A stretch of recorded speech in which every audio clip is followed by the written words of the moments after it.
Hujan turun tak begitu deras, tapi menyisakan hawa dingin yang mampu membuatkan tulang-tulang sendi di tubuh. Kalau saja manusia saling bermalas-malasan pada musim dingin, tapi tidak bagi Gali. Gadis desa yang penuh semangat dalam membuatkan keriting singkong buatan ibunya.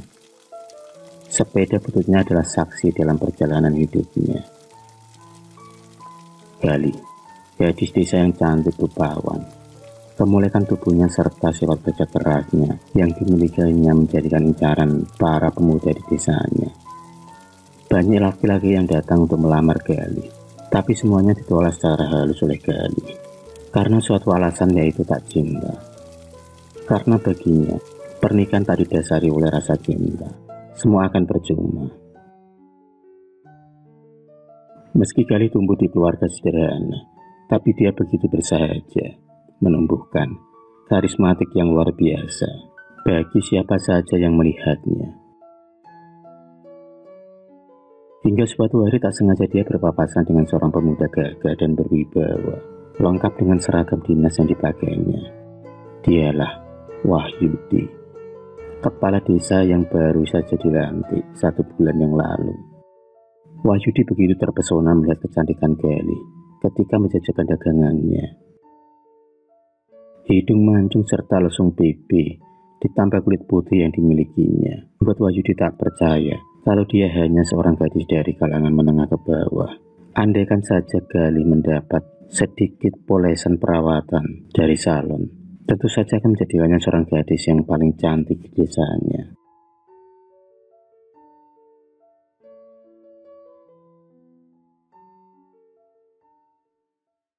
Setelah pertemuan dan perkenalan waktu itu, Wahyudi sering mengunjungi Gali dengan alasan pendataan warga. Saking seringnya Wahyudi menemui Gali, membuat Bu Warsi takut kalau saja Palura itu mempermainkan anak gadisnya, mengingat kasta di antara mereka. Tentu saja bibit bebet bobot akan menjadi tolak ukur keluarga Wahyudi yang notabene dari keluarga terkaya di desanya. Tapi Gali ternyata sudah terlanjur cinta pada Wahyudi. Mungkin itu yang dinamakan dari mata tumbuh ke hati, atau tresno lantaran saka kulino. 2 bulan sudah Gali dan Wahyudi saling mendekatkan diri. Buih-buih cinta saling berbunga. Wahyudi adalah satu-satunya pemuda yang mampu menaklukkan Gali. Hanya saja kedua keluarga tak saling merestui. Dengan terpaksa, mereka harus rela menjalin hubungan kasih secara diam-diam. Suatu hari mereka bertemu dan melepaskan rasa rindu. Agar tak ada warga yang melihat, Wahyudi mengajak Gali bertemu di sebuah gubuk persawahan. Disinilah kisah kelam Gali dimulai. Entah mengapa cuaca mendadak mendung dan tak selang beberapa lama kemudian, hujan deras pun melanda. Rasa rindu dan cinta tumpah menjadi satu. Gali terbuai dengan rayuan Wahyudi. Seperti kumbang yang menghisap madu, Wahyudi terus saja menghujani kata-kata cinta, sampai Gali percaya kalau Wahyudi adalah laki-laki istimewa di hatinya.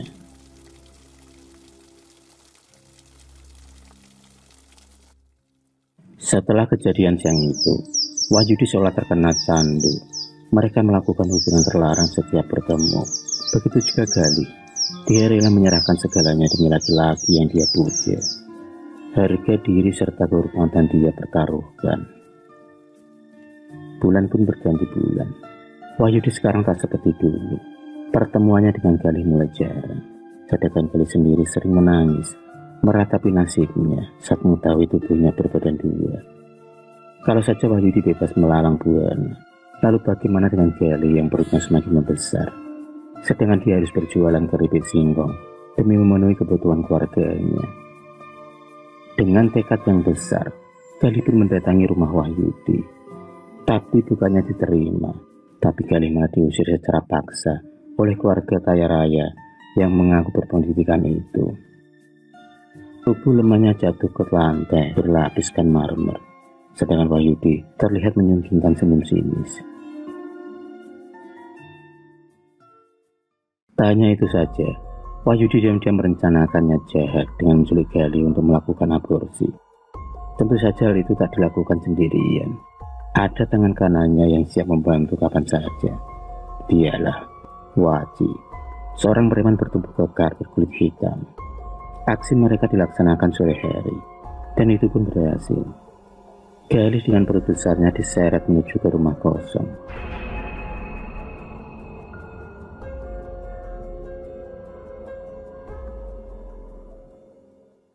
Dia pun meronta meminta belas kasihan kepada Wahyudi, tapi tangisannya tak dihiraukan oleh Waji. Wahyudi menjambar rambut serta memukul Galih, lantaran Galih tak menyetujui permintaannya untuk aborsi. Dia menganggap gadis miskin itu hanya mengincar hartanya, dan tak pantas bersanding dengan seorang yang bermartabat. Suatu malam, hingga akhirnya diam-diam dia melarikan diri saat Waji lengah dalam penjagaannya. Hujan deras serta gelapnya malam tak menyurutkan niat Galih lari dari tangan Waji. Baru saja membuka pintu, Waji mengetahui niat Galih untuk kabur. Dengan cepat, Galih lari sekuat tenaga. Ilalang serta jalan berbatuan tak menghentikan langkahnya. Di bawah derasnya hujan, Galih lari sekuat tenaga hingga tak menyadari kalau bahaya ada di depannya. Kakinya tak sengaja terpeleset dan terjatuh pada sumur tua. Galih pun meninggal secara mengenaskan. Wahyudi pura-pura tak tahu dengan kejadian sebenarnya. Dia menyebar berita kalau Galih meninggal karena bunuh diri.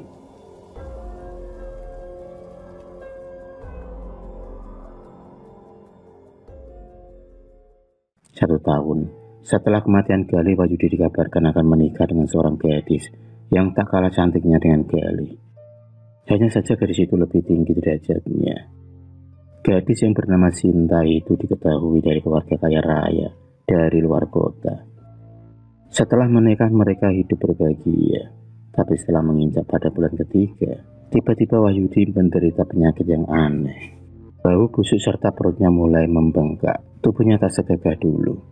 Tubuhnya kini kurus kering, serta kulitnya mengelupas bernanah dan berdarah. Tak ada satu orang pun yang mampu menyembuhkan penyakit Wahyudi. Kalau saja dulu Wahyudi bergaya dengan mobil mewahnya, kini jangankan berdiri, duduk saja Wahyudi kesulitan. Disinilah dia benar-benar merasa hatinya tersiksa.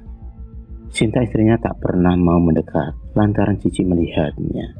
Sinta lebih suka pergi dengan teman-temannya, pergi pagi, pulang malam.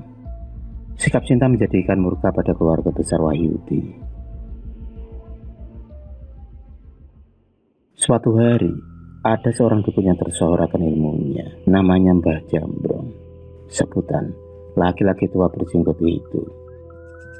Baru saja menapakkan kakinya di rumah Wahyudi, dia menyadari rumah itu begitu mempunyai aura negatif. Menurut kelihatan dari Mbah Jambrong, rumah Wahyudi menyimpan banyak benda-benda berantara santet. Kebingungan Mbah Jambrong semakin menjadi setelah mendapat buhul tertanam di setiap sudut rumah dengan jumlah yang tak sedikit. Siapakah orang yang tega berbuat seperti itu? Sinta terlihat menangis terseduh di hadapan Mbah Jambrong. Di hari berikutnya Sinta secara diam-diam mendatangi rumah Mbah Waki, seorang dukun yang selama ini dipercaya mencelakai suaminya sendiri. Dia menginginkan suaminya mati secara pelan-pelan dan tersiksa. Tapi kedatangannya kali ini untuk meminta Mbah Waki segera mencabut nyawa Wahyudi. Dan itu benar adanya.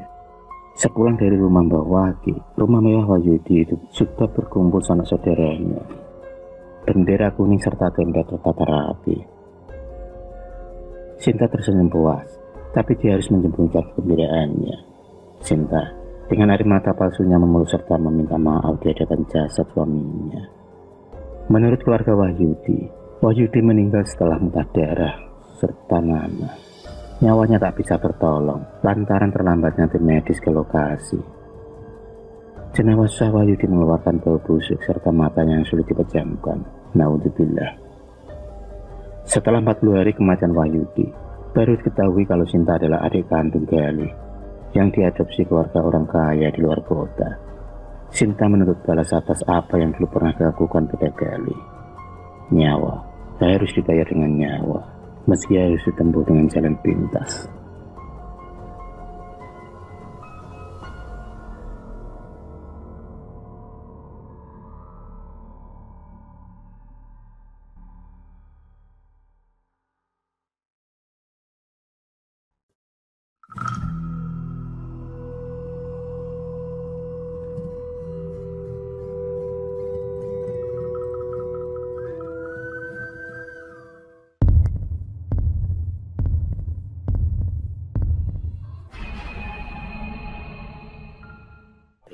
kasih sudah menonton video cerita bergambar ini. Klik subscribe untuk terus mendapatkan video-video cerita bergambar selanjutnya. Semangat berkarya.